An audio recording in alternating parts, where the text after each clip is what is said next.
Сайн байцгаана уу? Бүгдд нь өдрийн мэнд. За өнөөдөр бүгдээрээ манифест хийхтэй холбоотой хүмүүсийн нийтлэг гаргаж байгаа нэг алдааны талаар ярилцъя. Аа хүмүүс бид нар штэ тий ингэж бодоод байгаа байхгүй юу? Сайн хүн байх, сайн энергитэй байх гэдэг хоёр зүйлийг хооронд ингээ хольж ойлгоод байгаа. Би ингээ уг нь сайн хүн, би ингээ ажлынхандаа маш гоё тусалдаг.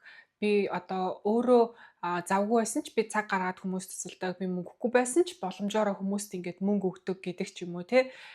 Ийм байдлаар ингээд би маш их хүмүүст ингээ гоё тусалдаг. Даанч тэрнийхээ хариуд би ерөөсөө хүмүүсээс одоо өөрийн гаргасан шиг адилхан сэтгэлийг ерөөсөө авахгүй байна. Хүмүүс намайг ашиглаж гин одоо надад ингээ сүүлд цаг аваа зөвлөгөө авч байгаа хүмүүст иймэрхүү тохиолдол зөндөө гарч байгаа хгүй юу? Би одоо ажил дээр ерөөсөө үнэлэгдэхгүй байна. Уг нь би хамгийн сайн ажиллаа хийдэг, хамгийн сайн ингээд хичээдэг, би хүмүүсийн мэддэггүй юмыг мэддэг, хүмүүст ингээд тусалдаг. Гэтэл ингээд надаас доор юм мэдгүй хүмүүс ингээд кредит аваад одоо сайшаагдаад ч юм уу албан тушаал ахаад яваад байна. Эсвэл миний ерөөсөө ингээд цалин орлого нь нэмэгдэхгүй байна. Эсвэл би ингээд найздаа ингээд туслаа зөндөө их одоо тусалсан. Гэтэл энэ найз маань ингээд эргүүлээд намайг гомдоолоо. Тэгээд би одоо ерөөсөө ингээ харьцахгүй байгаа гэдэг ч юм уу. Янз бүрийн байдлаар манифест ингээд сайн биелэхгүй байна. Тэгээд гэж ярьж байгаа хгүй. Гэтэл яагаад бидний манифест ингээд сайн хүн байх хэсэгтээ маань ерөөсөө огт хамаагүй байдаг вэ гэвэл та өөрөө өөртөө яаж хандж ийн вэ гэдгээр чинь бидний энерги хаашаа урсах уу гэдг нь тодорхойлогдож байгаа хгүй. Та хэдийгээр бусдад сайн зүйлийг хийгээд байгаа боловч та өөрөө өөртөө сайн зүйлийг хийхгүй. Та бусдад гоё үгийг хэлж гин, мөнгөө зориулж гин, энерги зориулж гин, цагаа зориулж гин. Гэхдээ та өөртөө яг тэрийг зориулахгүй байх юм бол бидний энерги ингээ бусд руу урсаад тэгээ яг өөртөө зориулах энерги болчоор чи бидний манифест биелэхгүй байгаа хгүй. Бид нар чинь манифестыг өөрийнхөө энергиэрээ хүсэж байгаа зүйлээ бүтээгээд байгаа шүү дээ. Тэгэхээр бид нар ингээ өөрийнхөө хүсэж мөрөөдөж байгаа зүйлийг бүтээхийн тулд тэр зүйлдээ өөрийнхөө энерги, цаг, хөдөлмөрийг зориулах хэрэгтэй болно. Гэтэл бид нар яагаад өөрийнхөө хүсэл мөрөөдөл зорилгын төлөө өөрийнхөө сайн сайхны төлөө ингээд юм хийхгүй байгаа мөртлөө ингээд сайн хүн байх гад айгүй хичээгээд бусдын одоо зорилго мөрөөдлийн төлөө бусдын ажлын төлөө ингээд цаг мөнгө энерги зориулаад байгаа вэ гэдэг маань бидний далд ухамсарын төвшөнд бид нар өөрийгөө үн цэнгүй гэдэгт тий хайрлагдахгүй гэдэг тийм би хайрлагдаагүй би үн цэнгүй гэдэг итгэл үнэмшил байгаа тохиолдолд бид нар хитрхээ ингээ бусдаас тэр үн цэнийг хайж бусдад таалагдах гэж бусдад хайрлагдахын тулд яг ийм сайн хүн байх ёстой гэдэг тийм энерги биднээс ингээ гараад идэх юм байна л та. Яагаад вэ гэх юм бол бид нар өөрөө үн цэнтэй гэдгийг мэдгүй, мэдрэхгүй, мэдэрч чадахгүй, өөрийнхөө үн цэнийг ойлгохгүй байгаа учраас бид нар энэ хүн надаас илүү одоо үн цэнтэй юм чухал гоё хүн байна. Хэрвээ энэ хүнд би ингээд туслаад таалагдах юм бол энэ хүн буцаагаад надад туслаад энэ хүн буцаагаад надад дуртай болоод намайг хайрлаад намайг миний одоо өөрийнхөө төлөө зориулсан бүхнийг ингээд үнэлэх юм болвол би энэ хүнд үнэлэгдэх юм бол би үн цэнтэй гэсэн үг. Би энэ хүнтэй адилхан ийм одоо гоё үн цэнтэй хайр татам юм хүн гэсэн үг гэд хин нэгнийг өөрөөсөө илүү чухал гэж тооцоод байгаа хгүй. Тэгэхээр бид нар ингээ орчлон ертөнц рүү энэ хүн надаас илүү үн цэнтэй би энэ хүнээс статусын хувьд доогуур гэдэг тийм одоо мессежийг ингээ тийм мэдрэмжийг орчлон ертөнц рүү оршихуй ертөнц рүү ингээ илгээгээд байгаа учраас бид нарт ингээд тийм одоо ажил маань бүтлгүүтэй хүсэж байсан зүйлээ авч чадахгүй байх гэсэн нэг тиймэрхүү зүйлсүүд ингээ тохиолдоод байдаг. Бид нар яг хүсэжсэн зүйл маань бүтгийн даван дээр бүтлгүүддэг ч юм уу те. Бид нар тэр зүйлдээ ингээд өөрийнхөө одоо цаг сэтгэлийг, энергийг зориулаагүй байна. Бид нар цаг сэтгэл энерги надаас илүү үн цэнтэй, чухал, надаас статус дээгүр гэж бодсон хүнийхээ төлөө зориулсан байна. Тэгэхээр бид нар шүү дээ те хамгийн түрүүнд би өөрийгөө ер нь юу гэж боддгийм бэ? Би өөрийгөө юу гэж дүгнэдгийм бэ? Би өөртөө хэрхэн ханддгийм бэ гэдгээ маш сайн анзаарах хэрэгтэй. Би өөртөө гоё үг хэлдэг үү? Би өөрийнхөө талаар сайн сайхан зүйлийг боддог үү?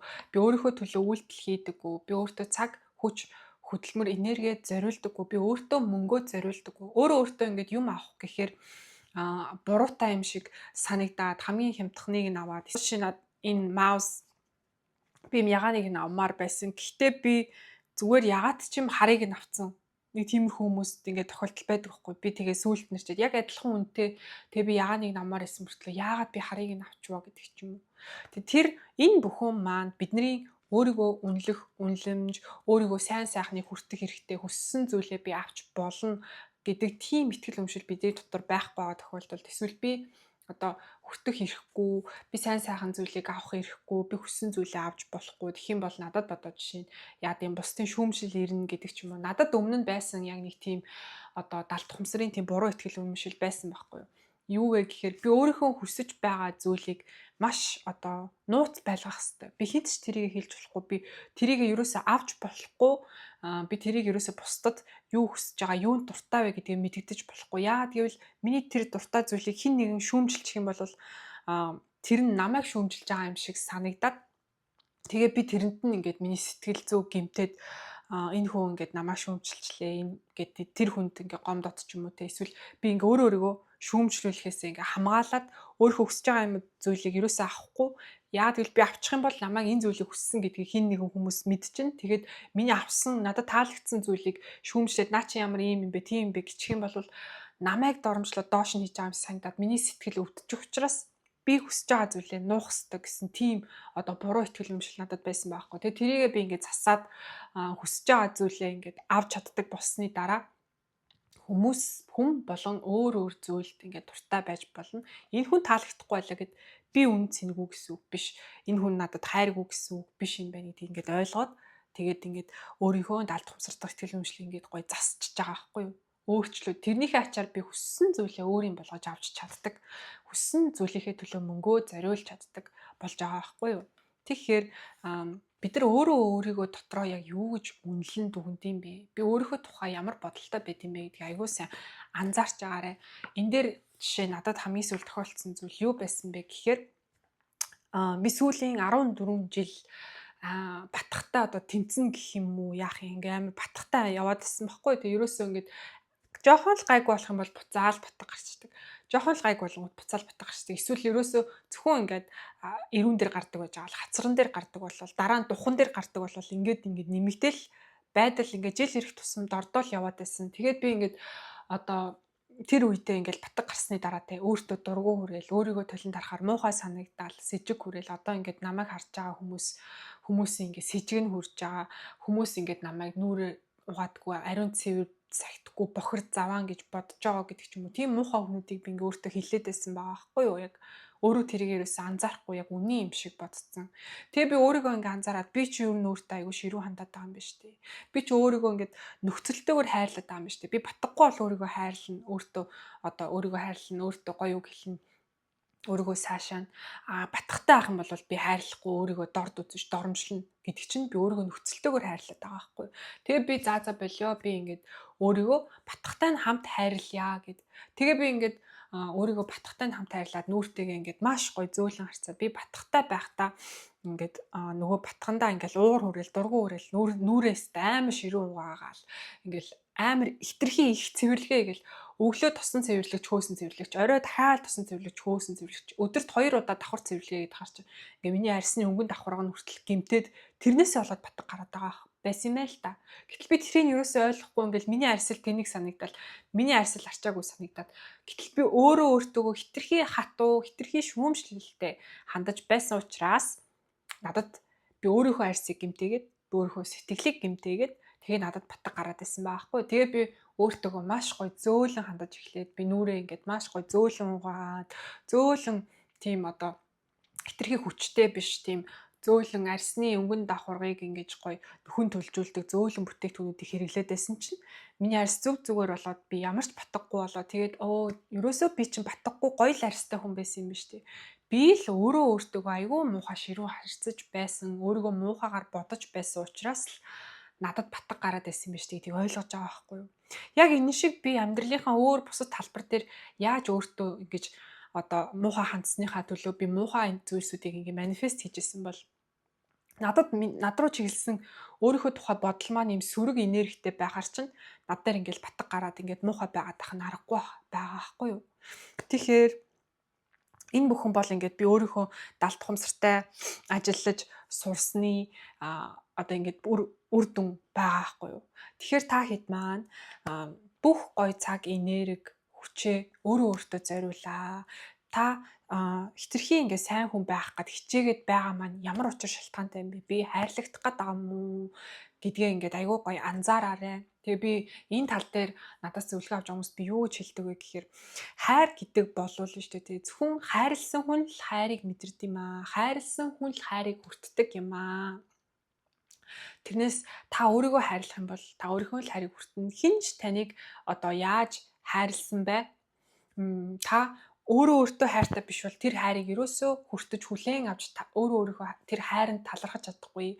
Өөрийгөө муухай гэж одоо би ингээд батхтай байхдаа те би өөрийгөө батхтай муухай царайтай мэдчихэж байгаа. Гэтэл манай нөхөр хамаагүй штэ чи өөрөө хөөрхөн болохоор ингээд хөөрхөн л байна гэд ингээд намайг хилдэг байсан. Тэгэхэд би ерөөсөө ингээд тэр үгэнд нь талархахгүй худлаа яриатай гэл. Ерөөсөө итгэхгүй. Миний нөхөр намайг хайрлаад ингээд гоё үг хэлээд байна штэ те. Чи хөөрхөн байна, чи сайхан байна гэд. Наа батга матга чи хамаагүй гэд хэлээд тахт нь би өөртөө хайргүй байгаа учраас тэр манай нөхрийн намайг гэсэн хайр нь ингээд ойгоод ингээд явчихж байгаа байхгүй. Харин чи батгагүй хөөрхөн байна гэхт нь би өөдөөс нь улаад битээ над батга гэдэг үгээ над руу хэлээд гэд ингээд би өөдөөс нь ууралж байгаа байхгүй. Тэгээд миний нөхөр ингээд миний сэтгэлийг засгаад тийм миний төлөө ингээд гоё үг хэлсэн чинь би тэрнийх нь өөдөөс шууд уурлаад дайралт хийж байгаа байхгүй. Яа тэгэл тийм одоо юу болцсон. Имзэг сэдв болцсон байгаа байхгүй миний хувьд. Тэгэд би одоо яг тэрийг ингээд сэтгэлээсээ эдгэж чадсны дараа би ингээ өөртөө гоё цэвэрхэн арсыг манифест хийж чадчихж байгаа байхгүй юу. Тэгээ одоо бол надад ингээд жоохон сорив байгаа. Би энийг ч гэсэндээ би ингээ гоё манифест хийгээл сорвгүй гоё арстай болчих чадна гэдгийг бол мэдж байгаа. Тэгээ хэрвээ та хэд маань манифест биелэхгүй байх юм бол ерөөсөө бити гутраараа ерөөсөө бити итгэлээ алдаарай. Одоо жишээлх юм бол нэг хүн ингээ маш гоё зураг зурхыг хүслээ. Гэтэл тэр хүн тийм ч гоё зураг зурж чадахгүй байлаа гэж бодъё. Тэгвэл тэр зургийг ингээд гоё зурах ямар ч боломжгүй гэсэн үг юусоо биш шүү дээ. Тэр хүн өдрөө болгон ч юм уу ингээ гоё хичээгээд практик хийгээл ах юм бол тэр хүн маш гоё зурж чадна шүү дээ. Эсвэл би ингээ нэг тоо бодлого бодож илаа. Би гэтэл 3 дугаар ангийн хүүхэд мөртлөө би 10 дугаар ангийн бодлогыг бодох гэж чадахгүй байх юм бол энэ бодлого хизээч бодох боломжгүй. Энэ бодлого бол худлаа гэж би ерөөсөө хэлж болохгүй шүү дээ, тий. Зүгээр л би тэрийг хэрхэн яаж тэр бодлогыг хариу гаргадгийг бэ? Ямар томьёо бодлогоор боддгийг бэ гэдгийг зүгээр л мэдэхгүй сураагүй байгаа л гэсэн үг байхгүй юу? Яг тэрнтэй адилхан хэрвээ та хэд одоо яаж манифест хийх үү гэдэг арга учраа одоо олж чадахгүй манифест чинийг л биелэхгүй, бүтэхгүй, яг гой бүтгэжсэн ажил чинь ингээл бүтлгүүтэл байх юм бол та хэд маань зүгээр л манифестийн талаар ингээд одоо яг энэ энерги гэдэг зүйлийн талаар үнэн зөв яг хэрэгтэй мэдээлэл ингээд олж аваагүй, хараахан сураагүй байна л гэсэн. Хэрвээ ингээд сурчих юм бол ойлгочих юм бол манифест биелэх 100% боломжтой. Бүр үнэхээр ингээд гоё үлгэрийн зүйлсүүд ингээд миний амьдрал дээр биелсэн байгааг би одоо мэдээд байгаа учраас та эдтэйгээ бас ингээд хүн болгон яг ингэж гоё өсөл мөрөөдлөө биелүүлж амьдраасай гэж би хүсэж байгаа учраас ингээд өөрийнхөө ингээд ойлгосон зүйлсүүдийг хуваалцаад байдаг. Тийм байна. Тэгэхээр бүгдээрээ яаж одоо тэгэхээр ингэж хэллээ шүү дээ, сайн хүн байх, сайн энергитэй байх гэдэг хоёр зүйл чинь ялгаатай. Тэгвэл бид нар яаж сайн энергитэй болох юм бэ гэдэг талаар ярилцъя. За сайн энергитэй болохын тулд бид нар эхлээд байна шүү дээ. Өөрийнхөө дотор байгаа сөрөг муу энергитэй нүүр тулах хэрэгтэй. Одоо жишээлх юм бол танаа гэр дотор шүү дээ, нэг чимээ гараад байгаа заяа.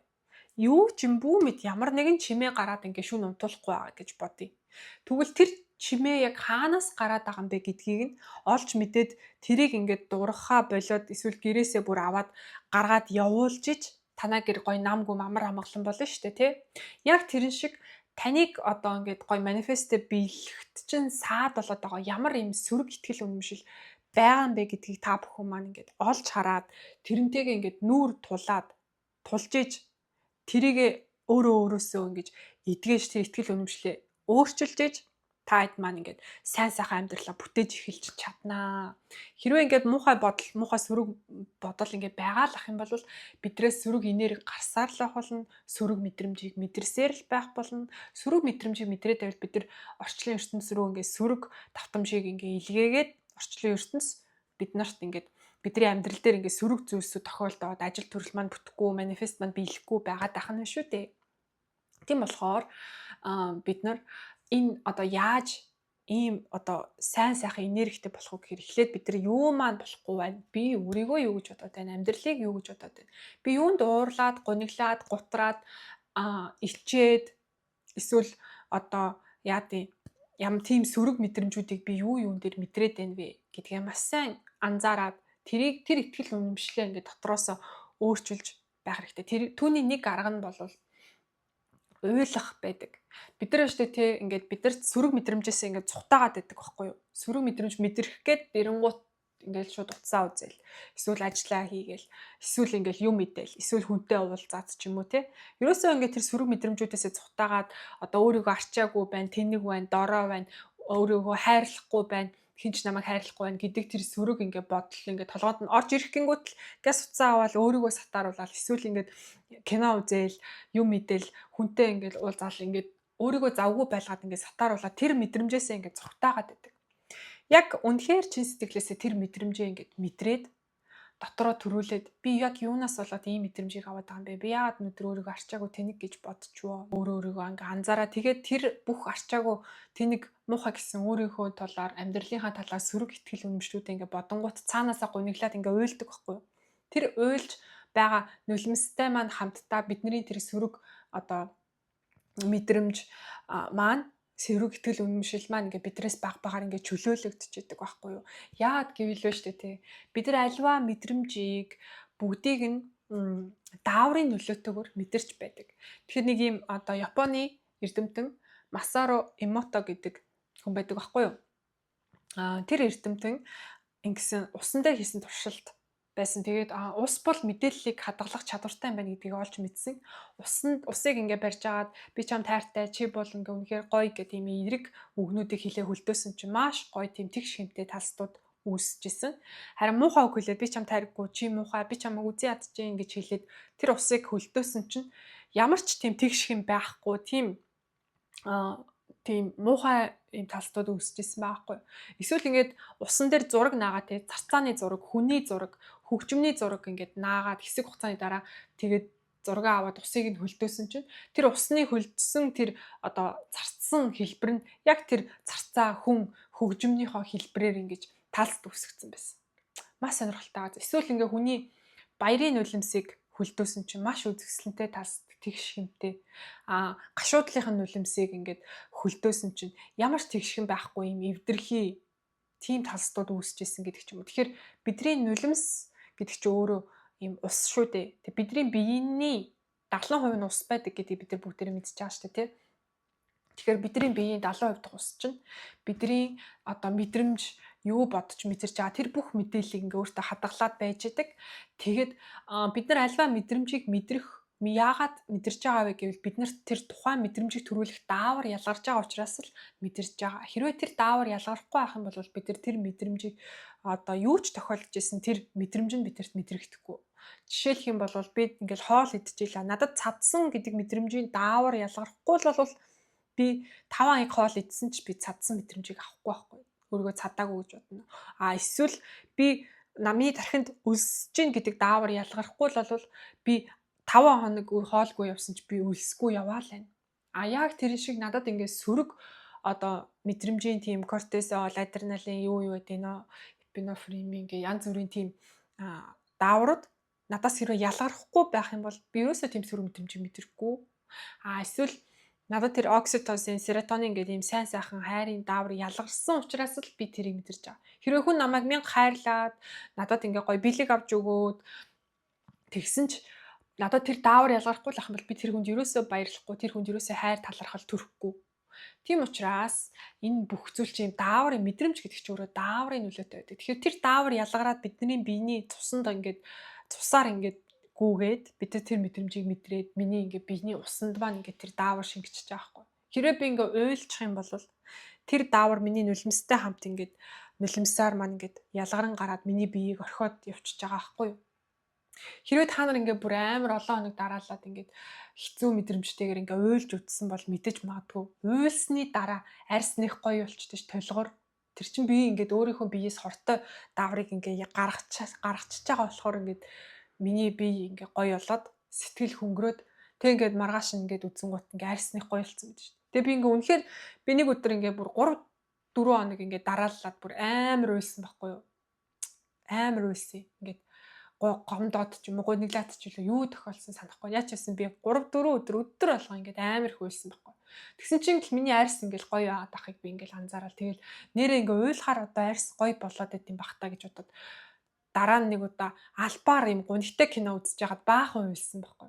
Тэгсэн чинь үнэхээр тэр өдрийн дараа миний арьс бас л гоё болцсон байсан. Тэгээ би ингээд за уйлахаар ингээд хортой одоо бие би ингээ гоё цэвэрлээд тэгээ ингээ миний арьс хүртэл ингээ гоё толгор болоод байгаа юм биш үү? Эсвэл одоо тэр нулимсаараа би нүрээ угаагаад тэгсэн юм уу мэдэхгүй заяа. Яадаг ч байсан би ингээд айгүй гоё л болоод байсан. Тэгэхээр бүгдээрээ ингээд би ямар тийм сөрөг ихтгэл үнэмшилтэй байна гэдгээ одоо ингээд ойлгоод тэгээ тэрийгээ ингээд гоё уйлаад өөрийнхөө биеийг ингээд чөлөөлөөр хэрвээ та хийдэд маань үнэхээр ингээд те ингээд сөрөг бодлоо би өөрчилж чадахгүй байна. Надад ингээд миний амьдрал ямар ч ихтгэл найдваргүй юм шиг би ингээд маш суул дорой тэнэг мангар юм шиг санагдаад би ингээд сөрөг бодлоосоо салж чадахгүй байна гэх юм бол над дээр цаг аваад тэгээ би та хэдийг ингээд далд хумсартай чинь холбож өгөөд одоо өөрийнхөө дотоод тэр одоо сөрөг ихтгэл үнэмшлүүдийг биеэс чи ингээ гоё чөлөөлж өгөөд тэгээд ямар сайн сайхныг хүсэж ин тэр одоо манифест хийхийг хүсэж байгаа зүйл чинь шууд ингээд далд хумсарт чинь ингээд кодлж өгч чадна. Тийм одоо зөвлөгөөний цаг би өгч эхэлсэн байгаа. Тэгэхээр та хэд маань энэ талаар сонирхож явах юм бол миний энд харагдаж байгаа Цэндешка гэд Instagram хаяг руу минь бичээд цаг аваарай. За ингээ өнөөдрийн дугаартай хамт байсан баярлалаа. Дараагийн бичлэгээр уулзтлаа. Баяртай.